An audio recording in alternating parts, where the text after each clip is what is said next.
Olha o que chegou, rapaziada.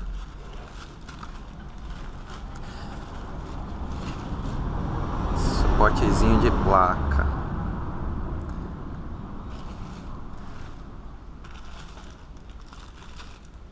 Fazer a instalaçãozinha pra ver como fica, né? A moto tá suja, que tá chovendo todos os dias. Que o suporte que vem nela já arranha, né? Fazer a instalação aqui.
Só dar uma lavadinha que tá podre, né?